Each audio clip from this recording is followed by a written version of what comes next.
মুসা নবী একদিন আল্লাহর কাছে কয়, আল্লাহ ফেরাউন এত জ্বালান জ্বালায়, তুমি কি ফেরাউনকে গজব দিয়া ধ্বংস করতে পারো না? আমার আল্লাহ কয়, মুসা আমি ফেরাউনকে 4টা কারণে গজব দেই না। কয় কারণে? ফেরাউনকে 4টা কারণে গজব দেই না। 1 নম্বর কারণ হলো রে মুসা, সারাদিন ফেরাউন বলে আমি খোদা, আর রাত যখন হয়ে যায় জঙ্গলে যায় করলাম আমি জানি তুমি খোদা, আমি খোদা না, কিন্তু আমারে মানুষ খোদা কইলে ভালো লাগে, খোদা কইলে ভালো লাগে। প্রভু তাই তুমি বিরক্ত হইয়া আমার উপর গজব দিও না। আল্লাহ বলে, মুসা রে ওই ফেরাউনের রাত্রির দুয়ার কারণে আমি আল্লাহ তার উপর গজব দেই না।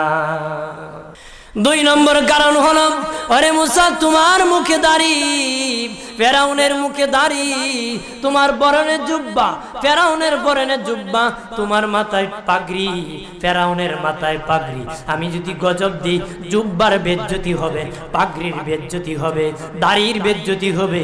মুসা রে ওই জুব্বার পাগড়ির ইজ্জত রক্ষার কারণে আমি আল্লাহ ফেরাউনকে গজব দেই না।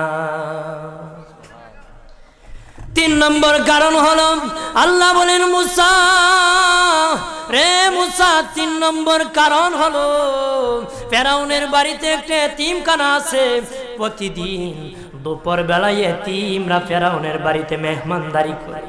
তারা খাওয়ার পরে আমি আল্লাহর কাছে দোয়া করে, আল্লাহ তুমি যদি গুসা হয়ে ফেরাউনকে গজব দিয়ে ধ্বংস করে দাও, আমরা এতিমকে কে খাওয়াইবে রে আল্লাহ, আমাদের দুয়ার বরকতে ফেরাউনকে গজব দিও না।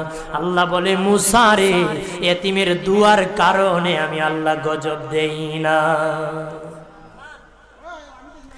4 নম্বর কারণ, আল্লাহ বলেন মুসা ফেরাউনের একটা মাছ বিদ্ধ, হাঁটতে পারে না, ফেরাউন নিজ হাতে নিয়ে গোসল করায়, নিজ হাতে মায়ের শরীরে তৈল লাগায় দেয়, নিজ হাতে ফেরাউন খাওয়ায় দেয়।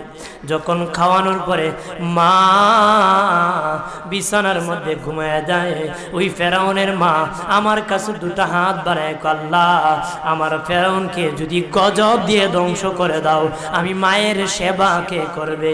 আল্লাহ বলেন, মুসা রে ফেরাউনের মায়ের দুয়ার কারণে আমি আল্লাহ গজব দেই না।